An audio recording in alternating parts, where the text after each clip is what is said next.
Good morning, everyone, and welcome to Mellow Monday. I'm mellowing out in the back of my garage right now, and yeah, it's still kind of a mess back here. A lot of storm damage from all the winds that we have, a lot of cleanup work, but hey, this was all underwater for the last couple months, and now it's receded, and hopefully I can get to it, okay? And maybe if you want to drop by, you can help me do it too. Just saying. Hey, let's mellow out with Psalm 68 this week. That'll be our psalm for this coming Sunday. But it's interesting because this psalm, even though there's a different one assigned to a very special day in our church year calendar, this psalm fits right into that theme. I'm talking about Ascension Day. That is this Thursday. Now, in our Lutheran tradition, it's not really all that big of a deal. Some churches celebrate it, especially those that are called Ascension Lutheran Church. But otherwise, we just kind of ignore it, or we celebrate it this coming Sunday. I'm going to stick with the seventh Sunday of Easter, but I'm tempted to go into more depth with this psalm. It's an awesome psalm. It is a crazy psalm. It is a harsh psalm, a difficult one to understand, and especially for translators who are looking at the Hebrew text and scratching their heads like, what in the world is that word? What is this word? How is this? Well, let me tell you, it's a very difficult psalm for biblical translators to work with, because there's a lot of words in there that only appear in this psalm. That is it. And there are words that they don't even have any idea what they really mean. And then there are concepts in there that just don't make sense if you translate them literally into English, but they had something of meaning to the people back then. We just don't understand it. Anyhow, let's get on with it. How does it fit into Ascension Sunday, which would be when Jesus was raised up after his resurrection? He rose up into heaven and ascended to God the Father. Well, there's two verses that will actually be using this coming Sunday. Let me read them to you. Sing to God, sing praises to his name. Lift up a song to him who rides upon the clouds. Okay, you have that passage. Then you look over to verse 33, beginning with verse 32. Sing to God, O kingdoms of the earth. Sing praises to the Lord, O rider in the heavens, the ancient heavens.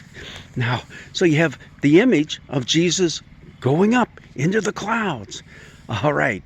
Okay, it's a good psalm for Ascension Sunday, except this psalm, we're going to be doing the first 10 verses and then verses 32 through 35 to the end there. But we leave out a whole bunch of stuff. Why? It's all blood and gore. I mean, there's horrible stuff in there. I mean, there's some good stuff, but listen to this. The Lord said, I will bring them back from Bashan, meaning the captives. I will bring them back from the depths of the sea. Now get this, so that you may bathe your feet in blood, so that the tongues of your dogs may have their share from the foe. I mean, he's talking about absolutely destroying their enemies so that it's a real, literal bloodbath. And you're walking through that blood, and your dogs are licking it up. Who wants to have that for a psalm on a Sunday morning? So you can see why there's a whole bunch of verses that have been cut out and we don't use. However, on our Mellow Mondays, I want you to read the entire psalm. It seems to be a psalm that was put together from bits and pieces of different psalms, if you will, that the editors who finally put this together after the return from the Babylonian captivity put this together to be a religious, if you will, psalm that they would sing to celebrate the movement of the Ark of the Covenant from Mount Sinai all the way to Jerusalem. And along the way, of course, there was plenty of hardship, and some of that hardship came in the forms of battling with your enemies, some who were trying to just absolutely demolish you. But God was there to save you. couple interesting things about this psalm. There's a whole bunch of different words for God in it. El, Elohim, Yah, Yahweh, Adonai. It just goes on and on. The let's see here, the father of orphans, the protector of widows, and there's a couple other ones scattered in there too. All kind of names for the one who is on our side, the God who is our God, the God of the universe, the one who rides in the clouds. So I thought, wow, that's the perfect day today to talk about that. And then I started looking. I'm going to do this. You see any clouds over there? No. See any clouds over there? Do you see any clouds up there? Oh my goodness. This is the wrong day to do Psalm 68, isn't it?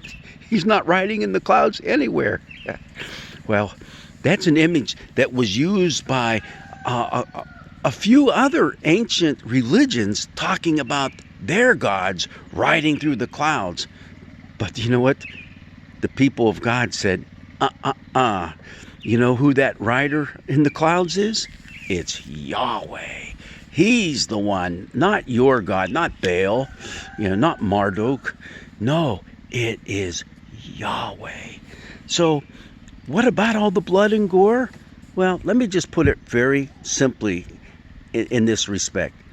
God isn't going to put up with his enemies annihilating and destroying what he created in his image, other people. He's not going to put up with them destroying what he created as good. He is going to come to their rescue. So you have to look at it in that way, not in our God as a God of violence, but our God is one who won't put up with you messing with his people. Yeah, just look at it that way. And it's a little more complex than that, but it's also just as simple as that as well. Well, God's blessings be with you. Get outside today. It's a grand and glorious day. And we got a bunch of good days coming up this week. A few showers mixed in there. So that's your daily forecast on this Mellow Monday. Blessings be with you.